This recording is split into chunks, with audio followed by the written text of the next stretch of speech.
The security guard at the Warner Brothers gate thought he was seeing things. Mariah Carey's white Mercedes was pulling up to stage 16, where the bodyguard was filming. But Mariah wasn't on the call sheet. She wasn't invited, and she definitely wasn't supposed to be there. If you love 90s music drama, make sure to subscribe and hit that notification bell. You won't believe what happened when these two vocal powerhouses came face to face. It was October 15th, 1991, and Whitney Houston was having the most important recording session of her career. Inside Warner Brothers' most prestigious soundstage, she was about to record "I Will Always Love You" for the Bodyguard soundtrack, the song that would become her signature hit, the song that would define a generation. Kevin Costner stood in the control booth, watching Whitney through the studio glass. As the film's star and producer, he'd fought hard to get this moment perfect. Whitney had been nervous about the song choice for weeks. Dolly Parton's original was beloved, and Whitney was terrified of not doing it justice. "Just trust your voice," Kevin had told her that morning. "Sing it like you mean it." What none of them expected was that their private moment was about to become very public. Tommy Hilfiger, Mariah's then-husband and Sony music executive, had heard whispers about Whitney's version of "I Will Always Love You." The music industry was a small world, and rumors traveled fast. When he told Mariah what Whitney was recording, her reaction was immediate and volcanic. "She's recording what song?" Mariah's voice had gone dangerously quiet in their Manhattan apartment. "Dolly Parton's "I Will Always Love You," Tommy repeated, not understanding the significance. Mariah's face went white, then red. She'd been planning to record that exact song for her next album. She'd already arranged it, already envisioned how she would make it her own, and now Whitney Houston was stealing it. "Get me on the next flight to Los Angeles," Mariah said, her voice sharp as broken glass. Back on stage 16, Whitney was in the vocal booth, running through the song for the third time. Each take was getting better, more emotional. Kevin could see her finding her way into the song, making it uniquely hers. "That's beautiful, Whitney," the producer called through the intercom. "Let's try it once more with a little more power on the bridge." Whitney nodded, closing her eyes to center herself. This was the take. She could feel it. That's when the studio door burst open. Mariah Carey strode into the room like she owned it, her high heels clicking against the concrete floor. She was wearing a white designer dress that probably cost more than most people's cars, and her famous curls bounced with each determined step. The entire room went silent. Engineers froze at their mixing boards. Kevin's assistant dropped her coffee cup.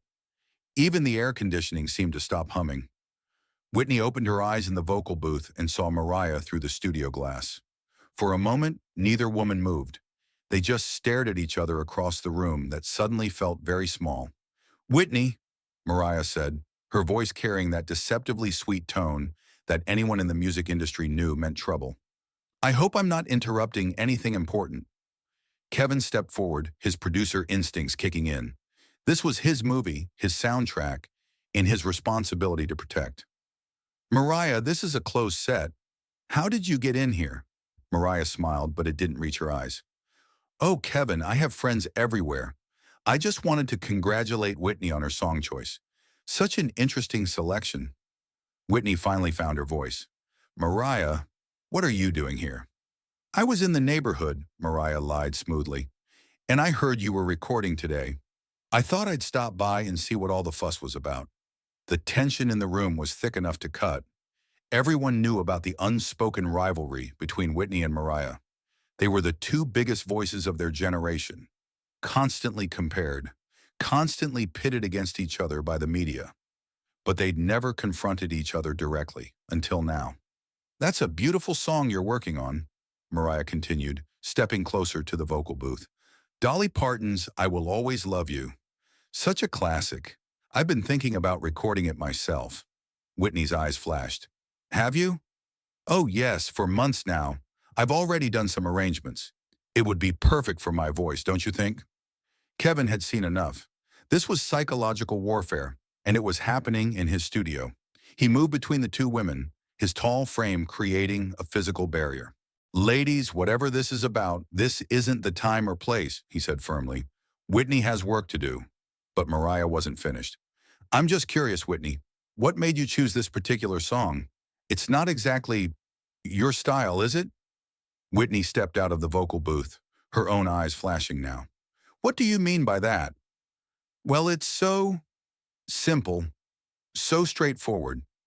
I would have thought you'd want something with more vocal gymnastics, more runs, more complexity. The insult was subtle but unmistakable.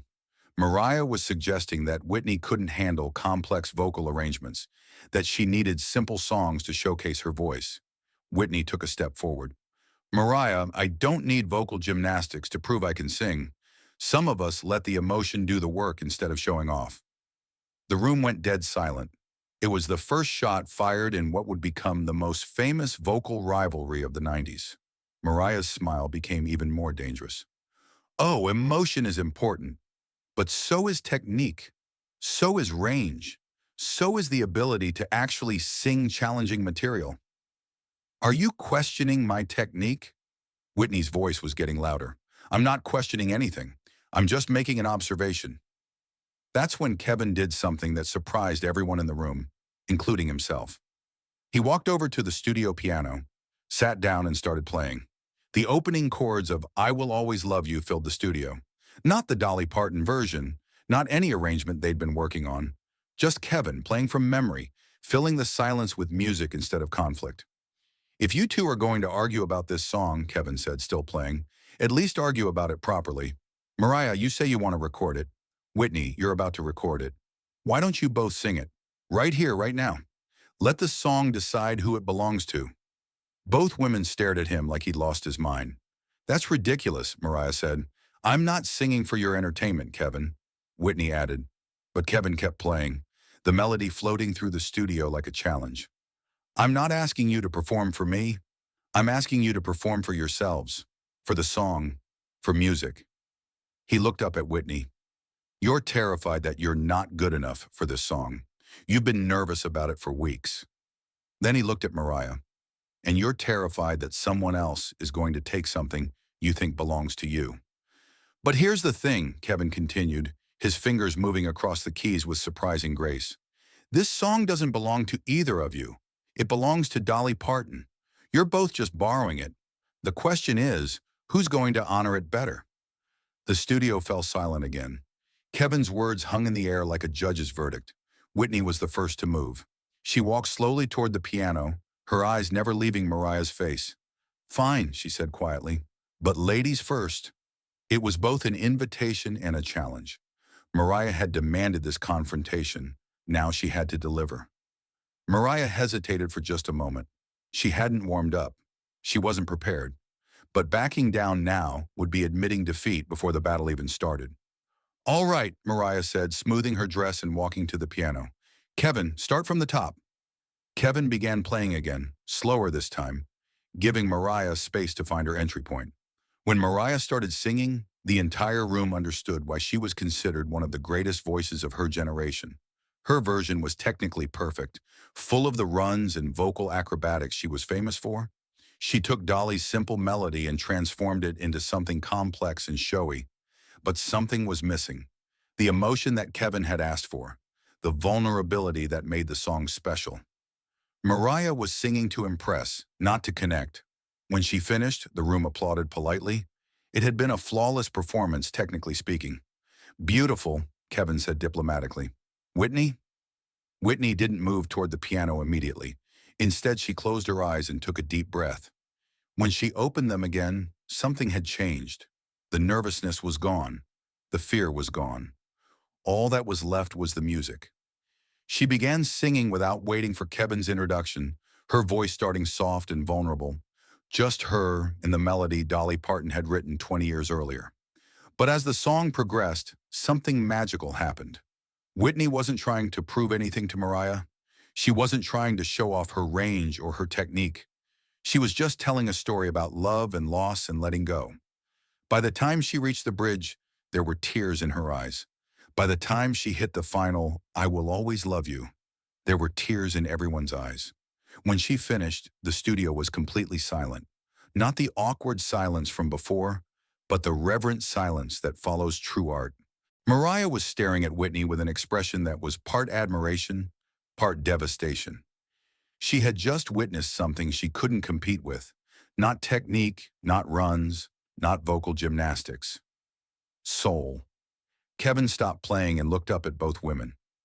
"And that," he said quietly, "is why Whitney is recording this song for our movie." Mariah nodded slowly. For the first time since she'd stormed into the studio, her guard was down. That was beautiful, Whitney." Whitney wiped her eyes. "Thank you. I understand now," Mariah continued. "This song, it needs what you just gave it. I couldn't have done that." It was as close to an apology as the room was going to get. Kevin stood up from the piano bench. "Mariah, you have an incredible voice, but every song finds its home with the right artist. This one belongs with Whitney." Mariah looked around the studio, suddenly aware of how many people had witnessed this moment. Her unexpected vulnerability, her public concession. It wasn't how she'd planned this confrontation to end. "I should go," she said quietly. "Mariah," Whitney called as she reached the door. "For what it's worth, your version was technically perfect. You have gifts I'll never have." Mariah turned back, and for just a moment, she smiled a real smile. "And you have gifts I'll never have. I guess that makes us even." After she left, the studio remained quiet for several minutes. Kevin looked at Whitney, who was still standing by the piano, still processing what had just happened. "Are you ready to record the real version now?" he asked gently. Whitney nodded. "I think I am." What happened next became music history.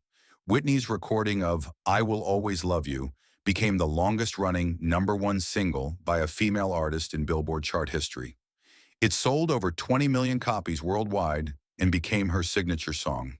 But more importantly, it was the day Whitney Houston learned to trust her own voice. Not the voice that could hit impossible notes or perform vocal acrobatics, but the voice that could break your heart with its honesty. Years later in interviews, both women would speak respectfully about each other's talents. The rivalry continued, fueled by media and fans, but they never confronted each other so directly again. Kevin Costner kept that moment private for decades, only sharing the story after Whitney's death. "That was the day I understood what made Whitney special," he said. "It wasn't just her voice, it was her soul." The recording session that followed was pure magic. Whitney sang "I Will Always Love You" with a confidence and vulnerability that captured everything she'd learned from her confrontation with Mariah. The engineers knew they were witnessing something special. The take was so perfect that they barely needed to do any mixing. But perhaps the most remarkable part of the story came 6 months later. The Bodyguard soundtrack was dominating the charts, and Whitney's version of "I Will Always Love You" was breaking records. At the Grammy Awards ceremony, when Whitney won Record of the Year, the camera panned to Mariah in the audience. She was applauding, not the polite, obligatory applause of a competitor, but genuine appreciation for artistry. Later, backstage, she approached Whitney. "You deserve this," Mariah said simply. "That song found its perfect home." It was a moment of grace that showed how two fierce competitors could respect each other's gifts without diminishing their own. The music industry would continue to pit them against each other for years to come. Magazine covers would ask, "Whitney versus Mariah, who's the real queen?" Radio DJs would fuel the supposed feud for ratings. Fans would choose sides and argue endlessly about vocal range and technique. But the truth was more nuanced than the headlines suggested. Both women were pushing each other to be better, to reach higher, to dig deeper. Their rivalry wasn't destructive. It was creative. It forced both of them to evolve as artists. Kevin Costner understood this better than most. As he watched Whitney's career soar after The Bodyguard, he realized that the confrontation with Mariah had been a turning point. Whitney had stopped trying to be perfect and started trying to be authentic. That day in the studio changed Whitney, Kevin reflected years later. She realized that her power wasn't in competing with other voices. It was in being uniquely herself. Today, when you hear "I Will Always Love You" on the radio, you're hearing more than just a cover of a Dolly Parton song. You're hearing the moment Whitney Houston found the courage to be vulnerable. You're hearing the day she chose emotion over ego. You're hearing what happened when talent met authenticity and created something timeless. And you're hearing what happens when two of the greatest voices of all time realize that music isn't about competition, it's about connection. It's about truth. It's about the courage to sing from your soul instead of just showing off your range. The studio where this confrontation took place still stands on the Warner Brothers lot. Sometimes, when the wind is just right and the building is quiet, engineers swear they can still hear the echo of two legendary voices, learning what it really means to sing. The impact of that day extended far beyond just one recording session. Whitney's performance of I Will Always Love You became a masterclass in vocal restraint and emotional storytelling. Music schools now use it as an example of how technical ability should serve the song, not overshadow it. Mariah, for her part, began incorporating more emotional depth into her performances after witnessing Whitney's approach. Their rivalry ultimately pushed both artists to new heights, creating a golden age of female vocals that defined the 1990s. Kevin Costner often reflects on his role that day, how a simple piano and a challenge to sing authentically changed the course of music history. "I was just trying to stop a fight," he says with a laugh.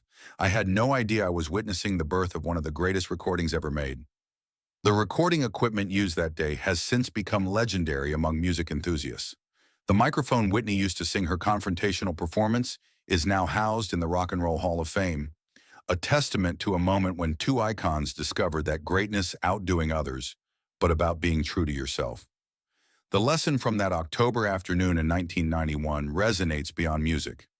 Sometimes our greatest growth comes not from competing with others, but from discovering our own authentic voice. Whitney Houston didn't need to outsing Mariah Carey. She just needed to be herself. If this story moved you, make sure to subscribe for more incredible behind-the-scenes moments from music history.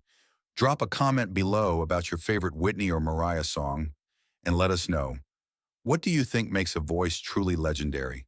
Is it technical perfection or emotional truth? The debate continues, but we all win when we get to witness greatness in any form.